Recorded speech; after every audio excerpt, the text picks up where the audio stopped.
Hola, soy Elizabeth Marisol Hostos y voy a iniciar presentando los resultados descriptivos de nuestra muestra. En esta primera parte tenemos dos variables sociodemográficas, que es la zona de residencia y el de tipo género, ¿no? Estos datos nos ayudan a interpretar y comprender de una mejor manera la composición de nuestra muestra, lo cual es importante para interpretar correctamente resultados posteriores.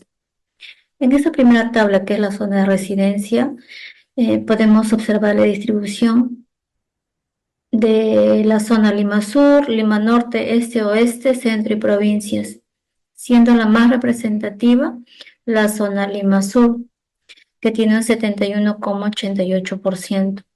Lima Norte y Lima Centro tienen un 7,81%. Y Lima Este, Oeste y provincias tienen un menor porcentaje. Esto nos indica que el mayor porcentaje y la más representativa es el de una zona sociodemográfica, que es la zona Lima Sur. En el gráfico de barra podemos observar claramente esta concentración que corresponde a la zona Lima Sur frente a la demás zona de residencia. Ahora, en la tabla de frecuencia de tipo género, en este caso, el género masculino es representado por un 32,81%. El de género femenino está representado por el 67,19%. Esto indica que la mayor participación es el del tipo género femenino, ¿no?, en nuestra muestra. Acá también podemos evidenciar en la tabla de barras, en el gráfico de barras, la diferencia del género masculino de 32,81 y el de género femenino de 67,19%. Acá claramente se evidencia, ¿no?, la mayor concentración, el mayor porcentaje del género femenino en nuestra muestra. Gracias.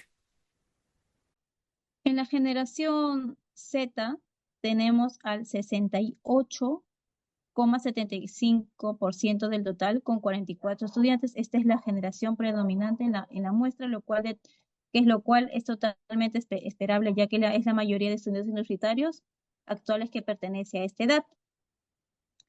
En la siguiente tenemos los millennials con un 18,75%, equivalente a 2 estudiantes.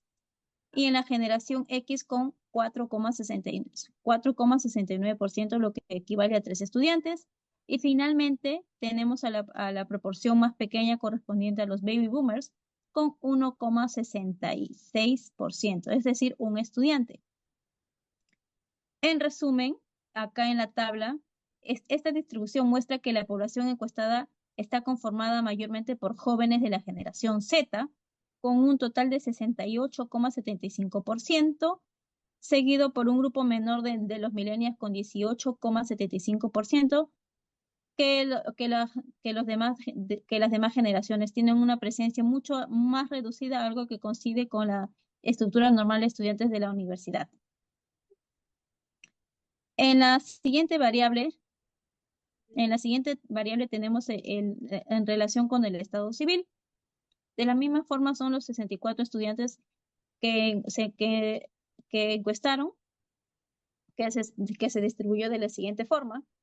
Se encuentra primero el grupo de estudiantes solteros, que representa el 73,44% del total, con 47 participantes que votaron. En el segundo lugar aparecen los estudiantes casados con un 9,38%, equivalente a 6 personas.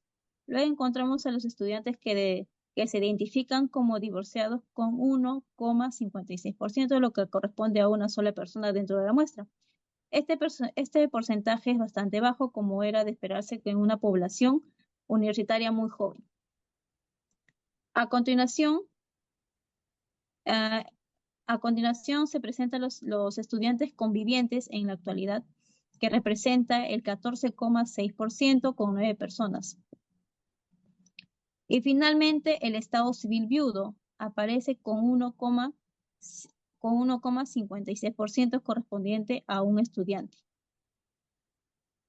Al igual que el caso anterior, se trata de una proporción mínima.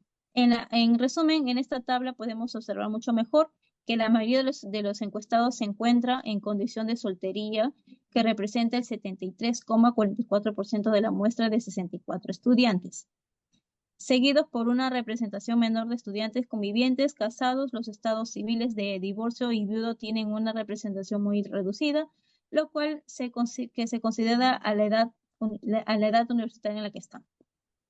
Y en la última variable es de números de horas de trabajo. Números de horas de trabajo, por favor. Ya. En lo que cual 0 horas de trabajo, que representa a 9,38%, equivalente a 6 estudiantes que votaron, y 1 hora de trabajo con 0%, es de decir que ningún estudiante seleccionó esta opción. 2 horas de trabajo representado con 2 horas de trabajo representado con 6,25%, correspondiente a 4 estudiantes que votaron. De la misma forma, 3 horas de trabajo con 1,56%, equivalente a un estudiante, seguidamente de 4 horas de trabajo representada en 1,56% con un estudiante. Luego 5 horas de trabajo, que tiene una representación de 4,69% con 3 estudiantes encuestados. 6 horas de trabajo es el de 10,94%, equivalente a 7 estudiantes que votaron. Y 8 horas de trabajo con 42,19%, que va de 27 estudiantes que trabajan esta cantidad de horas al día. 9 horas de trabajo con 4,69%, que son 3 estudiantes. 10 horas de trabajo equivalente a 10,94%, que son... Bien, siguiendo con la exposición, hablaré sobre el anexo 9, sobre las medidas de tendencia, ¿no? Donde vamos a mostrar el número de horas de trabajo diario de cada persona. Por ejemplo, 0, 1, 2 y así sucesivamente hasta el 12. Luego tenemos lo que es la frecuencia. En este caso nos va a indicar cuántas personas que tienen un mismo valor, ¿no? Luego tenemos lo que es la frecuencia por valor. En este caso, nos viene a indicar que es el producto de cada valor por su frecuencia, que se va a multiplicar la cantidad de personas o sea, esta cantidad de personas por lo que trabajan cada uno. Y por último tenemos lo que es la frecuencia acumulada, que esto se va a sumar por esta frecuencia que nos ha dado un valor de 64. Enseguida vamos a explicar cómo se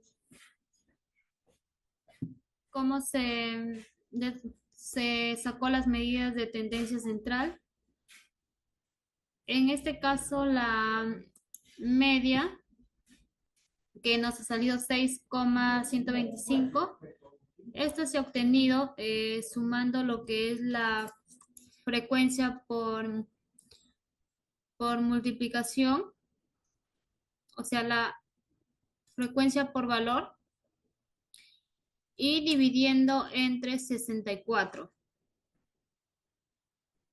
Luego tenemos lo que es la moda, que es 8, que mayormente es el valor más repetitivo. Y luego tenemos lo que es la mediana, que es 50, donde mayormente va a caer la posición de la mediana, que es 32,5. No, en conclusión, las personas trabajan en un promedio de 6,1 horas al día, siendo 8 horas el valor más frecuente y también el punto central de todos estos datos, ¿no? Gracias, esta ha sido toda mi exposición sobre el anexo 9.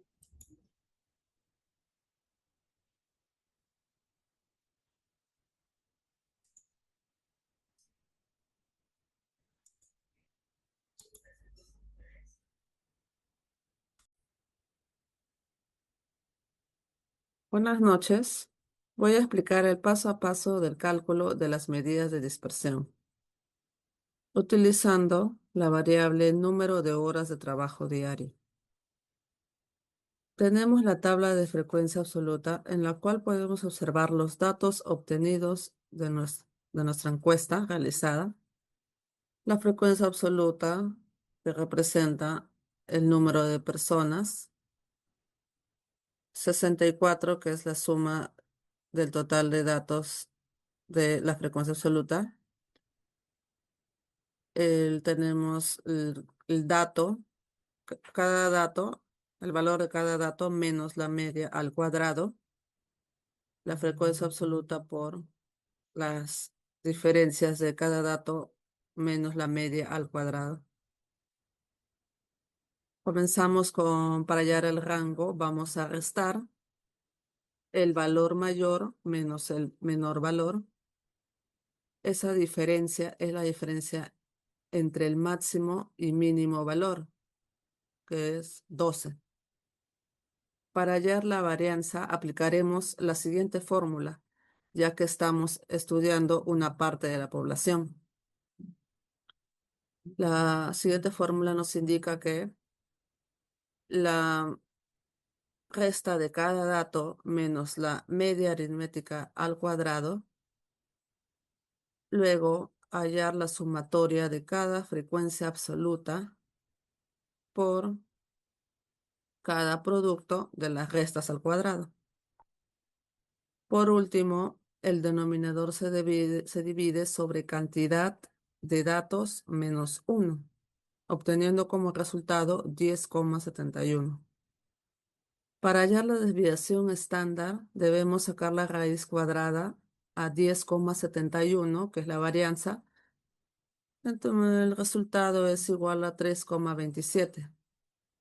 Para hallar el coeficiente de variación, la fórmula nos indica que la desviación estándar entre media aritmética por 100% es igual a 53%. Para finalizar, la interpretación sería que el 30% es menor al coeficiente de variación, que también es menor o igual al 70%. Entonces los datos de la muestra son heterogéneos, por lo tanto la media no es representativa.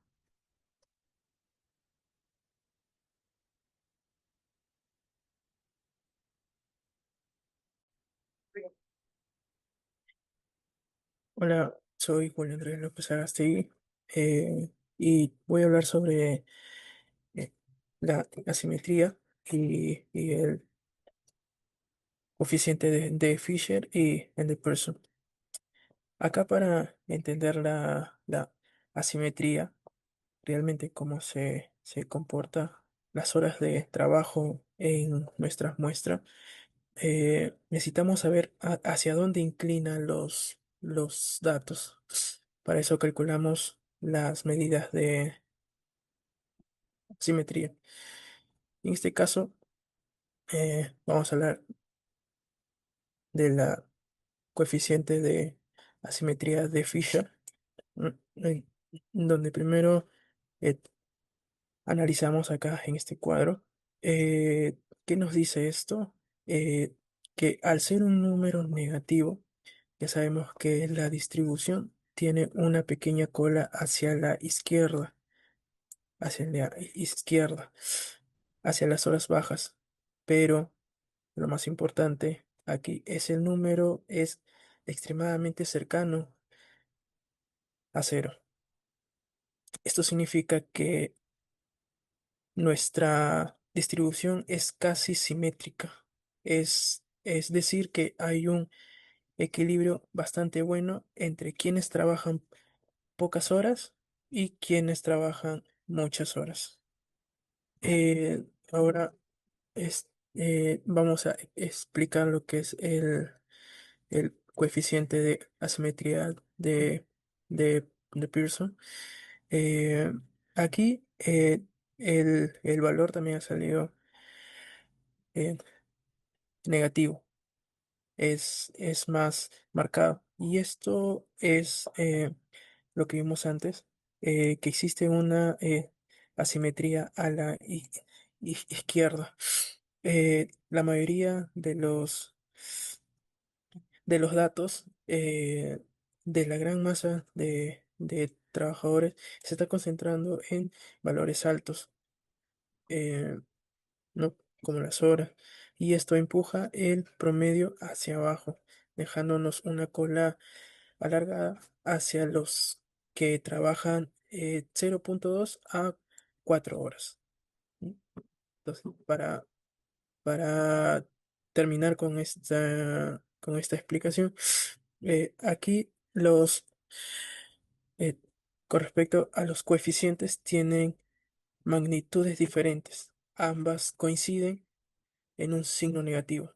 Y esto permite que la distribución de horas de trabajo no es perfecta. Tiene una inclinación hacia la izquierda.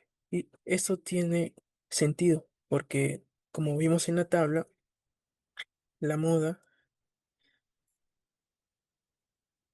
mm, la moda es trabajar 8 horas, 8 horas, mientras que nuestro promedio es más bajo, que es el de 6 horas. Y esa diferencia es lo que causa esta asimetría. Muchas gracias.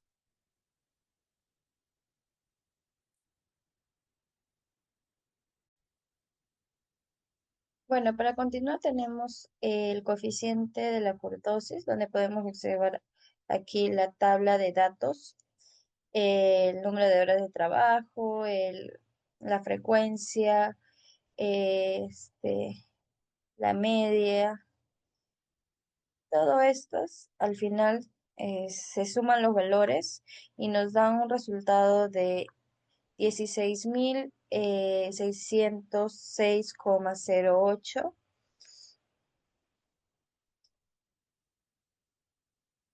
y la cual estamos utilizando esta fórmula, que es K,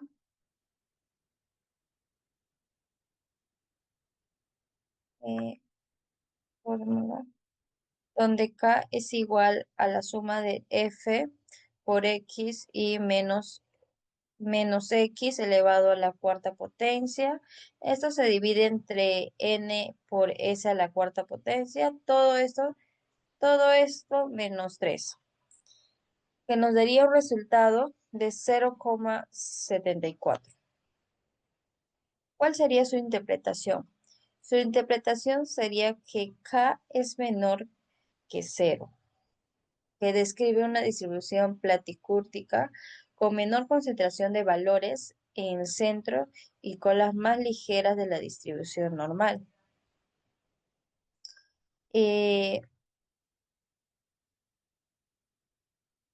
Distribución normal y que se utiliza, por la cual se utiliza esta fórmula. El resultado,